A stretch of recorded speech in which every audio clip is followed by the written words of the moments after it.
Bora lá então, deu certo, tá gravando agora. Mais uma vez, bom dia a todos, né? Como eu sempre digo, espero que estejam bem, espero que a família de vocês estejam bem, espero que estejam todos com saúde. Sejam bem-vindos a mais uma aula de formação cidadã, onde nós vamos trabalhar hoje um tema bem pesado, né? Infelizmente, mas é um tema que tem que ser debatido na nossa escola, né? Tem que ser debatido dentro da nossa estrutura de formação para a cidadania. Nós vamos trabalhar o tema da cultura do estupro, né? Nós tivemos aí recentemente um caso horrendo, né, horroroso, em que uma menina de 10 anos de idade ela foi estuprada pelo tio, né, afirma-se, né, que desde os 6 anos de idade ela vinha sofrendo esse abuso sexual por parte do tio e que ela veio a engravidar, né, e aconteceu toda aquela celeuma, né, com grupos religiosos fanáticos, né, tentando impedir a menina de abortar o feto, né, mesmo significando, né, um risco de vida aí para a mãe, né, e um risco de vida também para o bebê. Lembrando, tá, meus queridos, que a legislação brasileira ela é bem clara no que tange a curetagem, né, ou ao processo de retirada do feto em casos de gravidez pós-estupro, né, é permitido a vítima do estupro retirar o feto, né, até porque essa vida, né, que viria a ocorrer, ela é fruto de uma violência, né, e de uma série de problemas sociais, psicológicos, né, e socioemocionais que podem ser decorrentes disso. Então, a Constituição brasileira e o Código Penal brasileiro, eles são bem claros, né, no que tange o direito à mulher, né, de retirar o feto em caso de estupro. Então, não há o que se discutir com relação à posição daqueles religiosos fanáticos, né?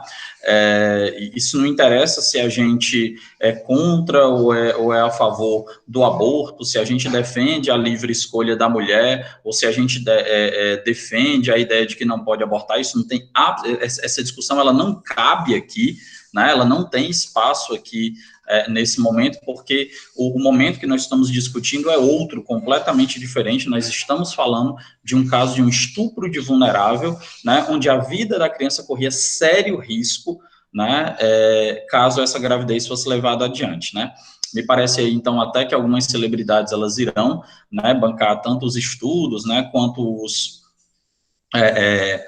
o tratamento, né, psicológico dessa menina, que vai ter que ser durante a vida toda, né, vai ter que ser durante a vida toda para que ela possa tentar levar ali a vida com o mínimo de normalidade, ok? Então, eu acredito que é um tema que a gente tem que falar, esse vai ser o tema da nossa aula de hoje e da nossa aula da semana que vem, porque é um tema bem comprido, bem para ser bastante realmente debatido, e eu gostaria muito que vocês participassem, né, aqui através do chat, já que essa é uma aula diferente, é uma aula de formação cidadã, e que a gente, né, tem que ter o espaço, né, aqui aberto à discussão, ao contraditório, ao que você pensa, até para que a gente possa alinhar, né, o pensamento na formação para a cidadania, que é o objetivo que a gente tem com essa aula daqui. Tranquilo? Posso contar com a ajuda de vocês? Responde aqui no chat para mim, por gentileza, enquanto eu vou abrindo aqui o slide.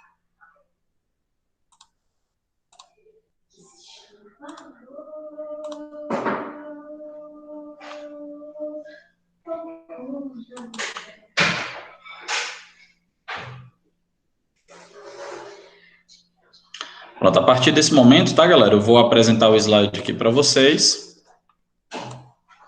E a gente vai começar aqui. Precisamos falar sobre a cultura do estupro, né? Professor, o que é cultura do estupro? Existe cultura do estupro na sociedade? É óbvio que existe, né, gente? O termo cultura do estupro é uma tradução, né, do chamado rape culture, termo que vem sendo utilizado pelo feminismo americano desde a década de 70 para mostrar como a sociedade culpa as próprias vítimas pelo abuso sexual sofrido e tratava como normal a violência de homens contra as mulheres, né? Ou seja, você tem toda uma sociedade voltada para entender e acreditar piamente, né, que a culpa do estupro é da vítima. É porque a vítima se expôs, é porque a vítima não se deu ao respeito, é porque a vítima usou uma roupa curta, é porque a vítima se exibe demais com o corpo. Gente, a exibição do corpo da mulher é uma prerrogativa dela. É uma prerrogativa dela. É óbvio que existem padrões de comportamento moral, né? E lembrando que isso é moralidade, isso não é ética, né? Existem determinados padrões de comportamento moral que tendem, mas que não obrigatoriamente têm que ser seguidos, né? Usar uma roupa mais discreta, assim, homens como mulheres, né, e tal, não sei o quê, é um padrão moral, mas não necessariamente é uma obrigação. Se alguém quiser usar um short curto, se alguém quiser usar uma saia curta e tal, essa pessoa ela tem direito, é um direito que assiste a ela. Enquanto essa pessoa não estiver rompendo ali os limites, né, do pudor, de acordo com a lei, não existe absolutamente nada que impeça essa pessoa de estar utilizando essa roupa. Ah, mas o que é que uma mulher queria andando 1 hora da manhã sozinha? Nós entendemos que no mundo que nós vivemos, isso é facilitar um determinado comportamento, mas isso não significa que essa pessoa mereceu ser abusada, que essa pessoa mereceu ser estuprada, porque estava andando sozinha altas horas da madrugada, ou meio-dia, ou 2 horas da tarde, períodos ali que não tem ninguém no meio da rua e que é perigoso. Isso não existe, gente. Isso é aquilo, né, que a cultura do estupro acaba colocando na cabeça da gente e acaba dizendo que é correto, né, que o que essa pessoa aconteceu. Ah, é errado o ato, mas essa pessoa mereceu. Isso não existe, né, não coaduna com os comportamentos sociais que nós queremos, né, e nós temos que repudiar, né, esse ato e punir com a maior severidade da lei qualquer ato de abuso sexual contra qualquer pessoa, mas principalmente contra mulheres, né, contra vulneráveis, né, contra crianças e contra adolescentes, tá certo? Então, que fique claro isso para vocês, né, nós não temos o direito de julgar, nós não podemos, independente da minha religião, independente do que diz o meu pastor, independente do que diz o meu padre, independente do que diz o meu xamã, o meu pajé, não interessa, tá? Aquilo que diz a lei e aquilo que a sociedade preconiza toda pessoa tem direito à inviolabilidade do seu corpo. O seu corpo, ele é um templo onde só pode mexer, só pode tocar, só pode usufruir dele aquela pessoa que lhe foi permitido. É o seu namorado, é o seu esposo, é o seu amante, é o seu crush, é quem você permitiu. Mas quem você não permitiu não tem o direito de tocar em você, de lhe abusar, de fazer absolutamente nada. Esse direito não é dado pelo fato de usar uma roupa curta, de expor o corpo, né, ou de estar andando altas horas da madrugada ou da tarde, ali da troca da manhã para a tarde, sozinho. Nós não compactuamos com isso e não temos que compactuar com isso como sociedade, ok? Fique claro isso. Passando aqui, tá? É uma crença, né, de que a culpa é sempre da vítima e que a violência contra a mulher a violência contra a mulher é natural e que encoraja todo tipo de violência contra a mulher, inclusive as agressões sexuais. Essas agressões sexuais, elas incluem tanto cantadas, né, quanto gestos obscenos, linguagem obscena, abraço, beijo forçado, né, e qualquer outra forma de contato físico sem o consentimento e até, né, chegar ao ápice, que é o chamado estupro em si, né? Tem um quadro aí que fala muito bem, né, que corrobora com aquilo que eu estava explicando para vocês nesse momento. Caminhar por um espaço público não torna o meu corpo público, né? Exatamente isso, né? Um homem, ele nunca se sente, né, ameaçado quando ele vai passar, por exemplo, num espaço público no meio de mulheres, né? Já a mulher, por exemplo, ela se sente extremamente ameaçada quando ela vai passar num espaço público no meio de homens. Isso é a cultura do estupro, né? O que faz com que as mulheres da nossa sociedade, elas acabem sendo seres que vivem com medo, né? Se tiver, por exemplo, um grupo de mulheres, né, 2 horas da madrugada, à noite, e eu tiver que passar no meio dessas mulheres, eu não vou ter medo algum, né? Eu posso até ter medo de ser assaltado, alguma coisa do tipo, dependendo do lugar onde eu esteja andando. Mas a mulher, se tiver um grupo de homens conversando numa esquina 2 horas da madrugada e ela tiver que passar por aquele espaço ali, ela passa ali em pânico. Ela passa ali em pânico, ela passa ali completamente acovardada. Por quê? Porque nós temos uma cultura de que, o que essa vagabunda está fazendo sozinha uma hora dessa? O que ela está usando esse short curto desse jeito? O que ela está querendo mostrando, né, partes do corpo dela dessa forma? E isso, né, é uma coisa que diz respeito única e exclusivamente a ela, única e exclusivamente a pessoa que utiliza. Né? Se você quer usar uma saia longa, use. Se você quer usar uma saia curta, use também. Se você quer sair de biquíni no meio da rua, saia. Quem vai, obviamente, punir, né, isso é a lei. Se a lei achar que aquele seu comportamento é um atentado ao pudor, alguma coisa do tipo, ok, isso vai ser encaminhada para a delegacia, ok. Mas eu, como ser humano, e principalmente como homem, eu não tenho, né, o direito de julgar esse tipo de comportamento, certo? Eu vou voltar agora aqui para conversar com vocês, saber o que é que vocês acham disso, saber o que é que vocês têm a opinar. Gente, o chat está liberado aí, o áudio está liberado também para vocês comentarem. O que é que vocês têm a comentar sobre isso? Vamos lá, participar. Estou esperando aqui, vou esperar um pedacinho aqui. Pode participar, gente, pode colocar qualquer coisa aqui no chat direitinho, né? A gente aceita qualquer tipo de comentário, concordo, discordo, né? A gente está aqui aberto ao debate, até para que a gente possa realmente, né, formar opiniões, né? Na verdade, dar as ferramentas, né, para que vocês possam formar a opinião de vocês como cidadãos, beleza? Para lá, vamos participar. Amanda, Bruna, o Daniel, Nayane, Rayane, o Vitor e a Eduarda, aí, bora lá participar, vamos lá, escrever alguma coisa aqui no chat, vamos, né, mostrar, pode falar também, tá, pessoal, vocês podem participar falando também, e aí, bora lá. Eu vou ficar aqui esperando vocês falarem, vocês não vão dizer nada.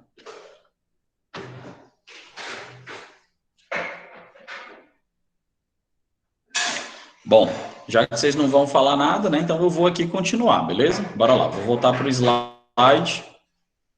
E aí, bora nós aqui, tá? Então, aqui algumas imagens, né, e propagandas, a gente sabe que elas acabam, né, alimentando essa cultura do estupro, né? A gente tem aqui, por exemplo, uma propaganda da marca de roupas Grealish, né? Uma propaganda de 2010, né? Uma marca carioca de roupas, né, que ela mostra, né, duas modelos sendo abordada por dois modelos, né, e acaba, na verdade, tendo esse toque indevido aqui, né, como se a mulher ela fosse obrigada a receber, né, esse tipo de toque, esse tipo de tratamento. Colocou isso, né, em outdoors, colocou isso em panfletos, né, colocou isso em cartazes, né. Aqui nós temos uma propaganda da Ford, né, da Ford Motors, para mostrar como era grande, né, a traseira da perua Fiesta, né? Isso aqui é uma propaganda ali do final dos anos 90, e aí ele mostra, né, com uma perua dessa você conseguiria sequestrar até 3 mulheres no seu porta-mala, né? Aí tá lá o cara com cara de psicopata comemorando, né, o sequestro dessas 3 mulheres aqui com roupas bem sensualizadas, né? Isso aqui é o que mostra, né, o que denota essa cultura do estupro, e que a gente quer, na verdade, extirpar esse tipo de comportamento da nossa sociedade, ok?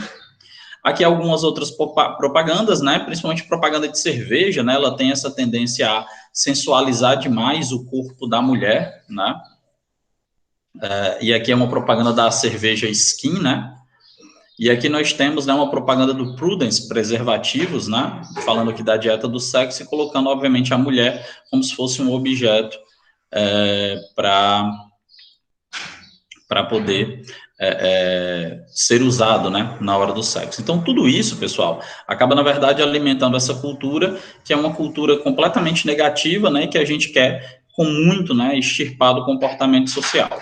Passando, né, aqui é pior ainda, né, porque acaba, na verdade, envolvendo crianças, e é uma camiseta, né, da marca do Luciano Huck, né, que é um apresentador de TV, e aí ela coloca para crianças, né, vem em mim que eu tô facinho, né, e se eu não lembro, não fiz, certo? Então, aqui é também uma forma de você alimentar a pedofilia, de você alimentar uma série de comportamentos negativos, né, que não podem ser colocados, né, como comportamentos sociais aceitáveis. A cultura do estupro, ela está na imagem das TVs, né, na linguagem, nas piadas, nas gírias, nas expressões, nas leis, na TV, né, nos filmes, nas séries, nas novelas, nos programas de entrevistas, nos telejornais, nas propagandas, nos reality shows, né. Aqui é uma piada, né, do humorista o Danilo Gentili, né, que diz o seguinte, ó, o cara esperou uma gostosa ficar bêbada para transar com ela. Todos sabemos como se dá o nome para um cara desses, gênio. Na verdade, o nome desse cara é estuprador, né, um cara que espera uma mulher ficar bêbada para poder acabar levando ela para a cama, né, o nome desse cara é estuprador, isso é estupro, né, uma mulher quando ela fica bêbada, na verdade, ela tem que ser colocada num táxi e enviada para casa dos pais dela ou para casa dela em segurança, né, ela não pode, obviamente, ser colocada nessa situação de violência, né, que muitas pessoas acabam colocando. Isso aqui é uma piada imbecil, né, de um cara que é conhecido por opiniões imbecis no meio da televisão. Aqui, ó, ex-BBB Laércio é detido por estupro de vulnerável em Curitiba, né, ó. Antes de entrar no programa, o participante foi acusado nas redes sociais de abuso sexual contra uma menina menor de idade, né. Era um Big Brother Brasil, né, o cara tinha 53 anos de idade e foi preso, né, por estar fazendo sexo lá com uma, que ele chamava, né, relativamente novinha, né. Na verdade, novinha, gente, a gente tem um nome correto para se dar, né, é criança. E criança não faz sexo, né? Quem faz sexo é adulto, certo? Então, Igor, mas tem muita criança aí que já tem vida sexual ativa. Bom, gente, isso aí, quem cuida disso é o Estatuto da Criança e do Adolescente, é a polícia, são os pais, né? Você não tem direito de se meter nisso daí, a não ser para denunciar, né, para denunciar que essa criança ela está sendo vítima de abuso sexual, ou que essa criança já está sendo colocada dentro de um relacionamento, né? Então você atua aí na denúncia, você não atua na punição em si, porque primeiro você não é a justiça, você não é a polícia, você não é nenhum tipo de justiceiro, você não é o Batman, né? Você não é ninguém para estar, obviamente, se envolvendo diretamente nisso e principalmente julgando as pessoas, né? Tá certo? Bom, deixa eu voltar aqui e ver se vocês estão comentando alguma coisa. Estou vendo aí vocês meio desanimados, até agora nenhum comentário, né? Então, bora lá, vamos continuando aqui, tá certo? Nós temos mais um tempo, e aí vamos continuando aqui até uma parte. Por vivermos imersos, né, nessa cultura, nós somos levados a acreditar que a violência contra a mulher, principalmente sexual, é algo, né, que é como as coisas funcionam, né, que é como as coisas realmente são, e que é dever da mulher, né, evitar ser estuprada e não dos homens de não estuprar, né. Limitamos a vida das mulheres, o seu direito de ir e vir, seu direito de estudar e a se divertir. Só para vocês terem ideia, gente, até meados, né, do século XX aqui no Brasil, se uma mulher ela fosse abusada sexualmente na rua e ela não estivesse acompanhada do pai e do irmão, né, ela não podia registrar queixa-crime. Por quê? Porque só o fato dela caminhar sozinha na rua, ela era considerada como uma mulher desonesta, né? Inclusive, esse era o termo usado, né, para julgar essas mulheres. Era uma mulher desonesta, né? E essa desonestidade estava justamente no fato dela querer, né, andar sozinha pelo meio da rua. Simples fato de comprar um pão, de comprar uma fruta, né, e gerasse um abuso sexual, poderia, na verdade, ser colocado contra a mulher, né, e não contra o homem, né. Na Inglaterra, por exemplo, no início do século XX, né, era proibido que as mulheres bebessem desacompanhadas em bares, né, para não gerar o estupro, né, como se o estupro, obviamente, fosse culpa da mulher, né, que bebesse, não, obviamente, do estuprador, e não, obviamente, da pessoa que está cometendo aquela violência, tá? Aqui algumas frases, né, que limitam a vida da mulher, né, não confie naqueles caras, né, não esqueça de trancar a porta, não more sozinha, não vá para a casa dele, não saia à noite, não faça contato visual, não abra a porta, não ande naquela rua, não atrai atenção, não beba muito, não esqueça o spray de pimenta, não passe seu número para ele, não use aquela saia curta, não convide para sua casa, não abaixe sua guarda, não vá para aquele bairro, não sorria, não saia, ou seja, não se sinta segura, né? Todas essas opções aqui a mulher poderia fazer se nós não alimentássemos na nossa sociedade uma cultura de que o estupro é culpa da vítima, né? E isso, obviamente, tem que ser retirado, tem que ser extirpado do nosso comportamento social, ok? Aqui algumas imagens, né? Somos estupradas, né, por conta da nossa roupa, por nosso comportamento, ou simplesmente por ser mulher, né? Ensine os homens a respeitar e não as mulheres a temer, né? E aí sabemos que a desigualdade entre homens e mulheres é socialmente construída. Desde a infância, meninos são educados para serem fortes e brutos, né? E meninas para serem delicadas e sensíveis, né? Então, os meninos são vestidos de super-heróis, né? Colocados ali como para salvar o mundo, e a pobre da menina coitada colocada como um vestidinho, né? Toda frágil, tem que ser delicada. A gente sabe que os gêneros, eles são diferentes, gente, mas essa diferença, ela não pode preconizar um comportamento social de superioridade. Certo? De forma nenhuma isso pode dar esse comportamento social de superioridade, ok? Gente, nós chegamos aqui à metade da apresentação, né? Eu tinha falado que ia servir para as duas aulas, então eu vou encerrar a apresentação nesse momento aqui. Vou perguntar às 7 pessoas que ainda estão presentes, 6 pessoas que ainda estão presentes aqui nessa aula, se vocês têm alguma dúvida, se vocês querem fazer algum comentário em relação a esse assunto, se vocês querem tirar aí o mute, né, para poder comentar alguma coisa sobre esse assunto, já que é um assunto tão debatido, né, na nossa sociedade. Vamos lá, galera, participar aqui da aula. Vocês têm alguma coisa a dizer, tem alguma coisa a comentar, tem alguma coisa a falar? Me digam aí, podem falar. Bruna, do ponto de vista da minha religião, né, não. Do ponto de vista da minha religião, não. Mas eu entendo, Bruna, que esse é... Ah, sim. Ah, tá. Agora você escreveu correto, porque eu tinha visto só a primeira frase. No caso de quando a mulher é estuprada, completamente a favor. Completamente a favor. Eu acho que a mulher tem direito de tirar esse feto, né? E ela tem, obviamente, o direito de ter o seu corpo preenchido com a vida apenas quando ela tiver desejo, entendeu? Esse caso do aborto, né, em caso de estupro, eu sou completamente favorável. Na verdade, eu sou apoiador da lei, né? E o que a lei diz é que a mulher pode retirar esse feto, e é o que eu penso, entendeu? Do ponto de vista da minha religião, né, eu pratico o espiritismo, estudo o espiritismo, eu tendo a ser desfavorável ao aborto, né, nos chamados casos comuns, né, mas também não é uma coisa que eu me envolva, não é uma coisa que eu puna, não é uma coisa que eu penso contrário, porque eu acredito que esse é um assunto da mulher, é um desejo dela, é algo dela, por mais que isso me doa, né, do ponto de vista da religião, mas eu também não tenho o direito de estar opinando, não tenho o direito de estar apontando meu dedo. E no caso do estupro, nem falo, né, tem que ser retirado o feto, sim, né, tem que ser colocado lá a prevenção da gravidez, porque, né, isso, exatamente, principalmente, Bruna, principalmente nesse caso, quando se trata de uma criança. E nem que fosse um adulto, viu, Bruno? Nem que fosse uma adulta, Bruna. Nem que fosse uma adulta, ela tem o direito de retirar esse feto, tá? É o que diz a lei e é o que eu, como professor, concordo que seja correto, né? Eu acredito que as pessoas têm o direito de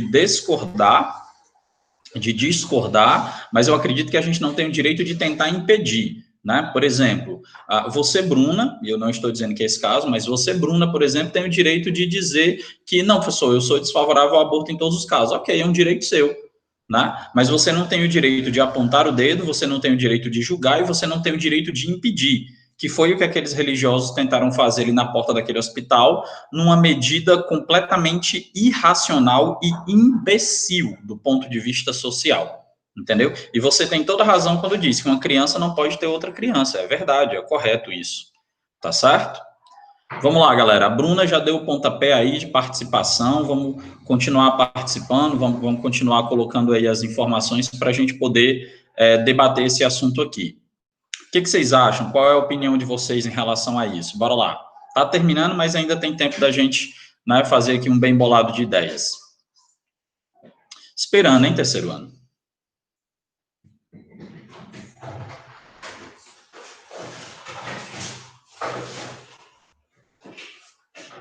Não? Ninguém tem mais participação a fazer? Ok. Gente, nesse caso, então, eu vou dando essa aula por encerrado, né? Ela sempre vai de 8h50 até as 9h20, tá? Lembrando que daqui a 10 minutos vocês têm aula comigo de novo, mas tem aula de geografia. Essa aula vai ficar gravada e o link vai ficar disponibilizado no meu canal do YouTube, mas essa aula não fica lá o tempo todo, tá? Em determinado momento ela vai ser retirada, por isso assistam o mais rápido possível, né? E indiquem o mais rápido possível para os colegas de vocês de formação cidadã assistirem, tá bom? Eu agradeço demais a participação aqui dos poucos, né? Porém valentes que permaneceram aqui, certo? A gente retoma esse tema semana que vem, quando a gente vai terminar esse debate, e aí na outra semana a gente começa outro tema importante para a nossa discussão de formação de cidadania, tá bom? Muito obrigado aos que participaram, vou encerrando por aqui, até daqui a 10 minutinhos com a aula de geografia, tá bom? Valeu, galerinha. Eu mando lá o link da aula de geografia de novo, é outro link, tá?